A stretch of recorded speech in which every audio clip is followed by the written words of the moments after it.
Start with Jai Radha Madhava. Jai Radha Madhava Kunja Vihari.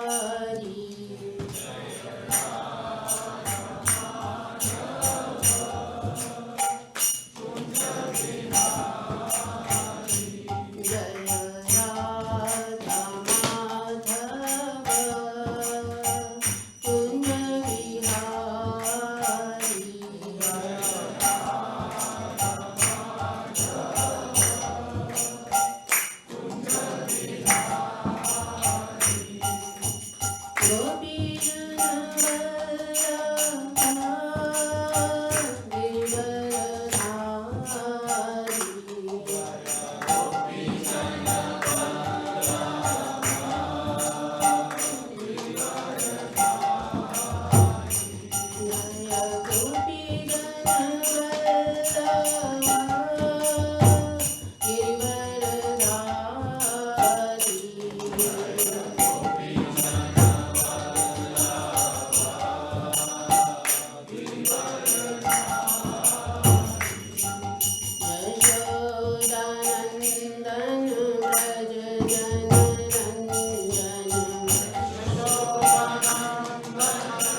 अज्ञानतिमिरान्धस्य ज्ञानाञ्जनशलाकया चक्षुरुन्मीलितं येन तस्मै श्रीगुरुवे नमः। श्रीचैतन्यमनोभीष्टं स्थापितं येन भूतले स्वयं रूपा कदा मह्यं ददाति स्वपदान्तिकं। वन्देऽहं श्रीगुरु श्रीयुतापत्कमलं श्रीगुरुवैष्णवांश्च श्रीरूपं साग्रजातं सहगण रघुनाथं तम सजीवं साद्वैतं सावधूतं परिजन सहितं श्री कृष्ण चैतन्य देवं श्री राधा कृष्ण पदान सहगण ललिता श्री विशाखा वितांश्च। हे कृष्णा करुणा सिंधु दीन बंधु जगतपते गोपेश गोपिका कांत राधा कांत नमस्ते। हे तप्त कांचन गौरांगी राधे वृंदावनेश्वरी वृषभानु सुते देवी प्रणमामि हरिप्रिया। वांछाकल्पतरुभ्यश्च कृपा सिन्धुभ्येव च पतितनां पावनभ्यो वैष्णवभ्यो नमो नमः। जय श्री कृष्ण चैतन्य प्रभु नित्यानंद श्री अद्वैत गदाधर श्रीवास आदि श्री गौर भक्त वृंद। हरे कृष्णा कृष्णा कृष्णा हरे हरे हरे राम राम राम हरे हरे। जय। So in the last class we started with 5 basic topics that are covered in Bhagavad Gita, the 5 basic subjects. That is, can somebody tell me what are the 5 basic subjects of Bhagavad Gita that we started covering? Count with me then. Ishvara, Jiva, Kala, Karma, and Jiva, Ishvara, Kal, Prakriti, Kal and Karma. Right? These are the 5 topics that Bhagavad Gita is basically covering, and we started with the Karam last time, and we understood type of karmas, 3 type of karmas, and then we also understood that how should we perform our karma at the Karam Kand level we can perform. Then we are bound in the cycle of birth and death because it is a fruity, we have the desire for the fruit of our action. And next level of doing our duties, our karma, is performing the Karam Yoga, with which we can connect our every activity connects us to Krishna. So that becomes a Karam Yoga. In both cases, we are still doing our activity, doing our duties. The only difference is when we are not attached to the results of our karma, then it becomes Karam Yoga. You see, if we are not having the desire for the result, then we leave it to Krishna. So Krishna is responsible for the result. If we desire the result, then we are responsible for its result. Right? And also we covered that Karam is a not eternal thing. Okay? However, the cycle, it's very difficult to break the cycle of action and reactions for an ordinary living entity. But if we surrender to Krishna by performing devotional service unto him, then by his mercy, this cycle of karma can be broken and we can obtain Krishna's pure love at the end. So today, we will be focusing on the Jiva, right? However, Jiva, Prakriti and Ishwar, Jiva and Prakriti, they are very integrated. So we'll be talking on and off about all the 3. So when somebody asks us what is somebody asks our introduction, right?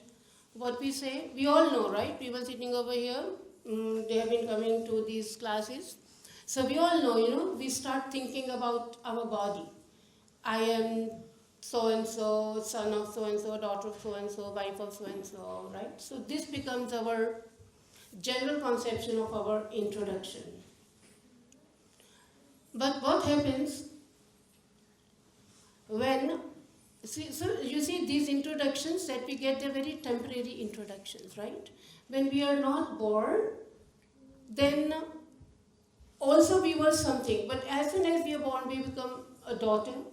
My introduction changes. When I grow up a little, I become a friend. My introduction changes. When I grow up, I get married, I become a wife. So like this, these introductions keep on changing. So they're temporary introductions. And what happens at the end, when we die, then we just become a body, nothing else. That becomes our introduction. So this is not really our real introduction, because we existed before we took this birth, and we will exist after we die, because anything that takes birth has to die. Right? So let us understand, first of all, if we are not this body, then who we are? Who am I? This is the most basic question, seems very simple, but very, very important question we need to ask ourselves. Who am I? Because our bhakti starts here. Self-realization. Right? So we should know some introduction of who we are. Right? Like we say, I'm this year old, I'm this. So actually, body plus the soul. When the soul comes to live in the body, then only body starts working. So we are actually the soul. We are actually the soul. So this body is my body, means soul's body. Right now, soul is embodied in this body. So whenever a soul gets embodied, it becomes a jiva. Now the question is, how do jivas come here? Right? Who brings us here? So these questions we will solve today. Right?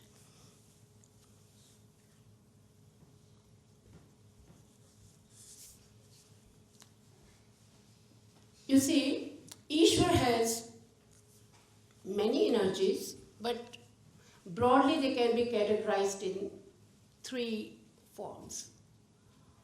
One is his Swarup Shakti, his internal potency.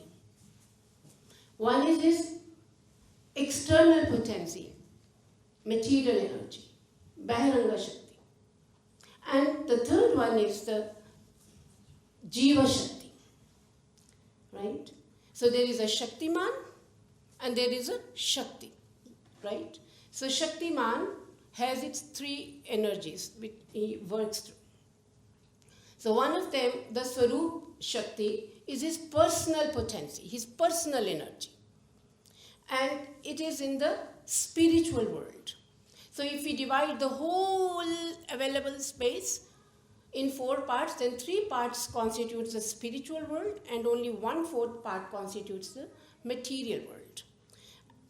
And this Swarupa Shakti of Krishna, the internal potency of Krishna, this is in the spiritual world. Okay?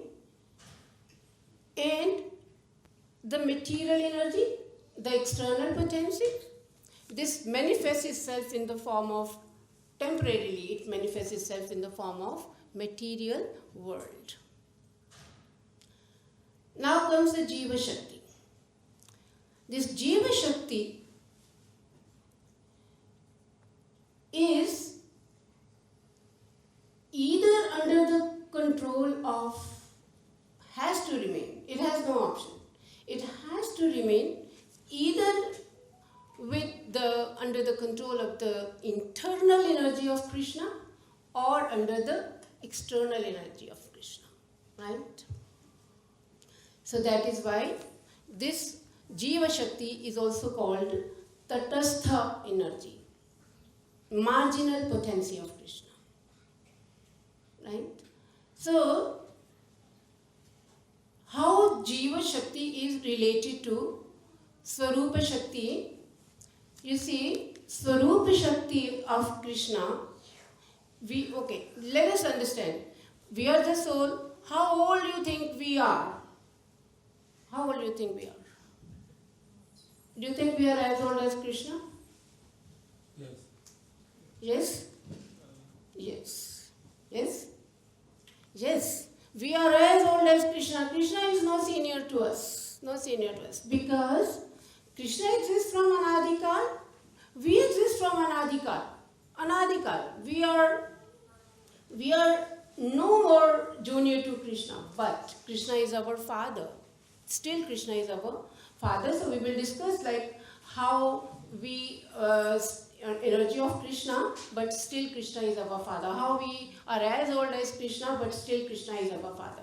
But we are energy of Krishna. Now first of all, let us understand. We are the Ansh and Krishna is the Anshi. You understand the meaning of Ansh and Anshi?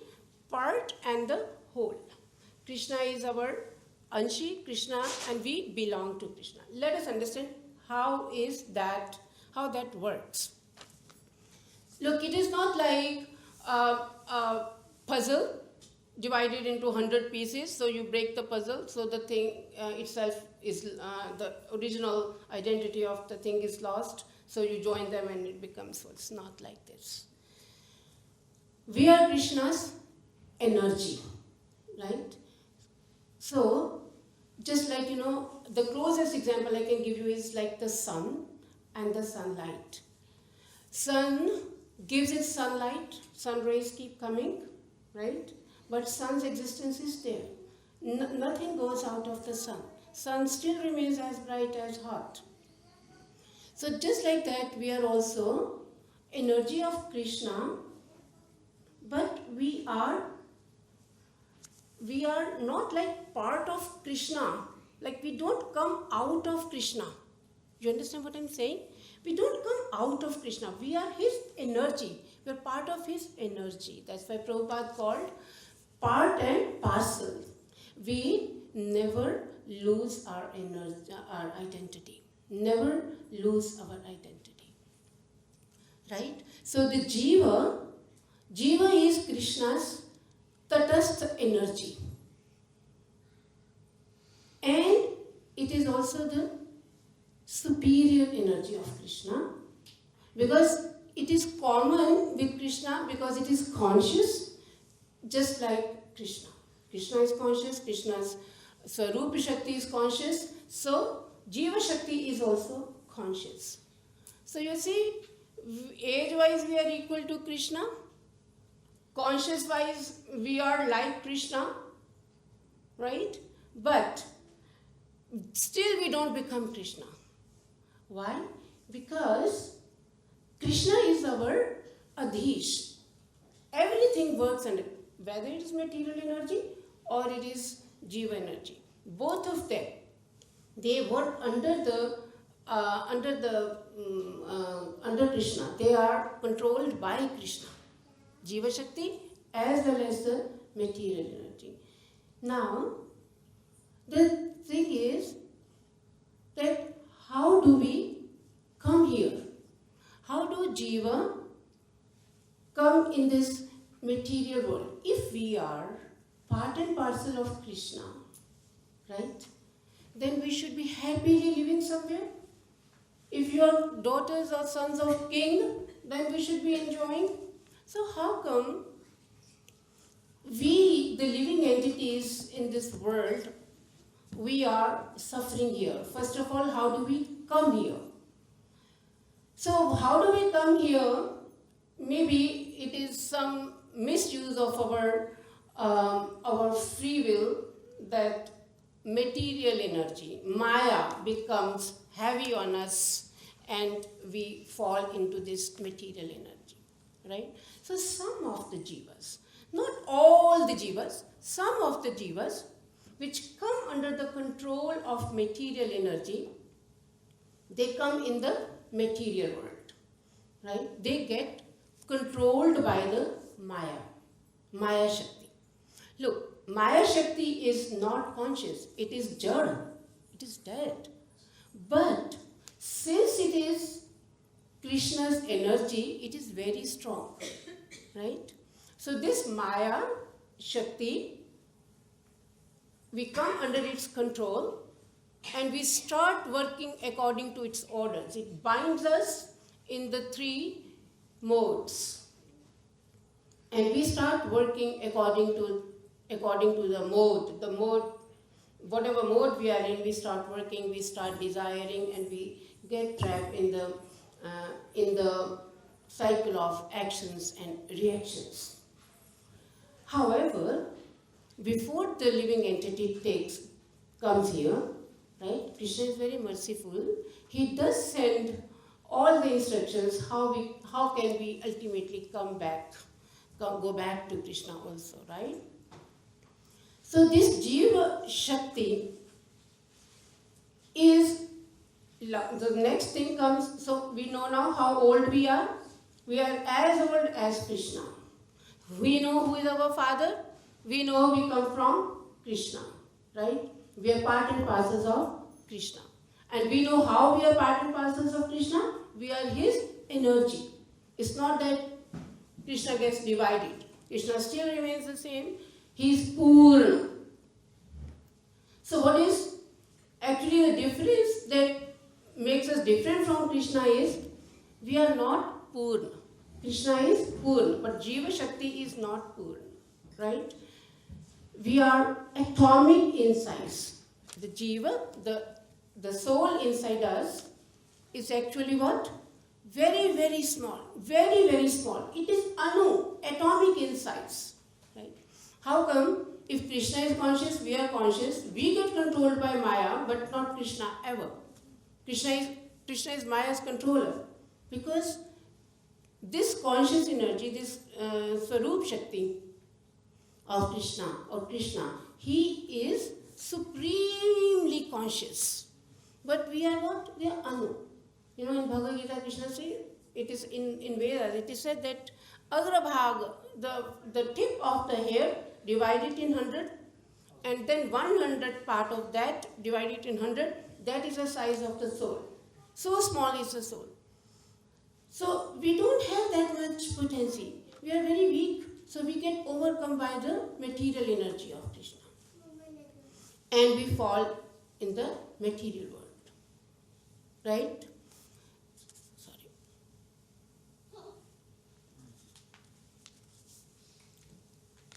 But having said that, it's not that all the jivas which are different, which are abhinna ansh of Krishna, they all are in the material world. Some of them, they still remain in the material world.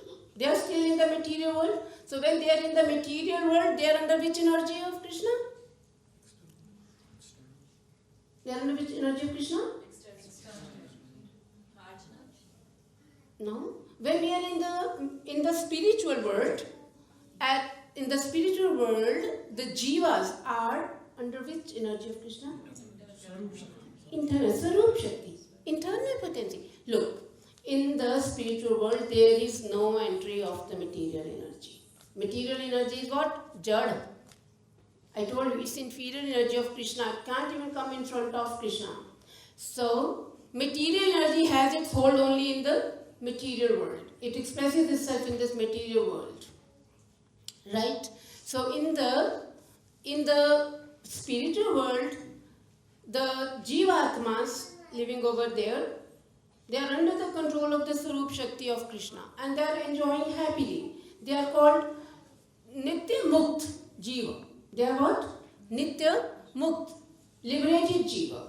But the Jiva, right in the beginning, from Anadikal, somehow, because of the misuse of the free will, some of the Jivas, some of the souls, they come into the material world and they get overcome by the material energy. They are called what? The conditioned souls. They are called what? The conditioned souls. What's the meaning of conditioned soul? What do you understand by conditioned soul? So many people sitting here.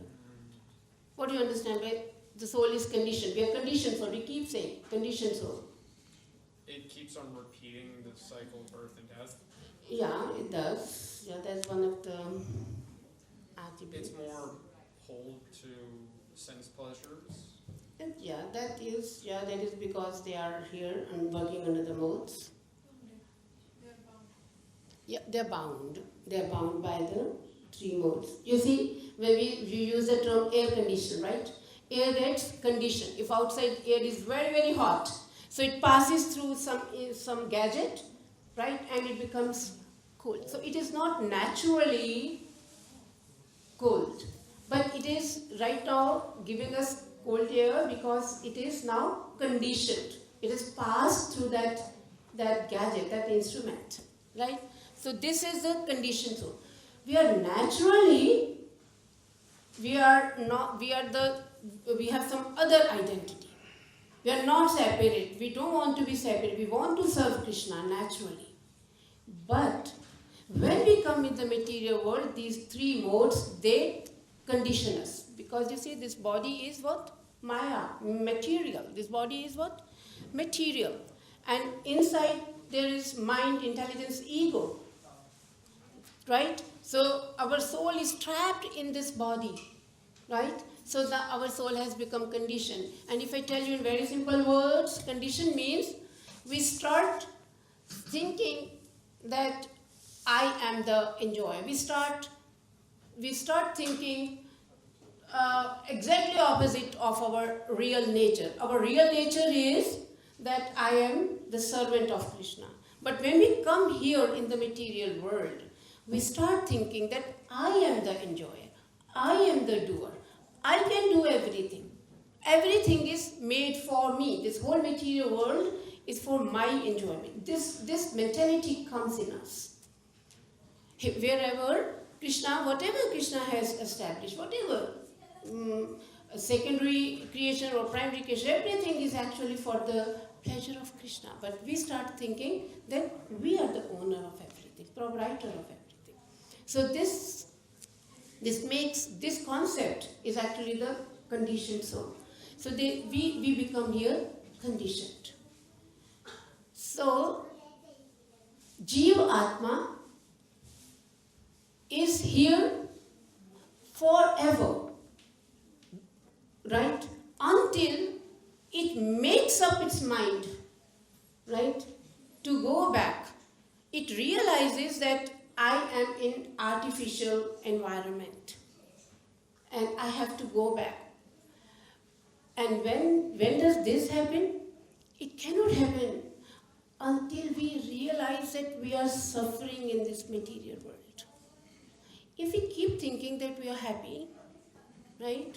Because some happiness comes, some dukh goes away, and we think that this is happiness. You see, there is no happiness in this material world. In the material world, under conditions, our soul is thinking that I am happy, right? But little bit problem goes away, and we start thinking that we are happy. This is the only happiness, called flickering happiness, right? So conditioned soul over here, its function is not to remain here, and neither does it actually want. Soul is too pure. But since it has come in contact with the three modes of material nature, it has started thinking itself to be the enjoyer. So it's thinking that I am enjoying in this material, and this is what is happening with all of us. So, what else can we talk about? Jiva. So Jiva, there is ever liberated Jiva who are in the spiritual world. There are conditioned Jiva who are in the material world, right? And we Jiva, we have many things common to Krishna. Like I told you, we are conscious, Krishna is conscious. We have some knowledge, right? Krishna has some knowledge. But the thing is, the knowledge that Krishna is Sarvagya, he knows everything. We are Alpagya. Whatever qualities Krishna has, we have, but we have in very minute quantity. Alright? And then we come to the Maya Shakti. So what is Maya? Maya is also one energy of Krishna, right? But this energy is a jada. This energy is inferior, right?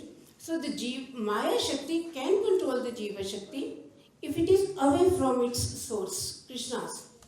That is why we are called, Jiva Shakti is called Tatastha. Tatastha means on the Tat, right? Tat means the bank, right? Bank itself is nothing, right? On this side is water, on this side is the land. So either we are here, right? On our one side is the material energy, on the other side is the spiritual energy. Right? So this either we are under the control of superior energy or we are under the control of material energy.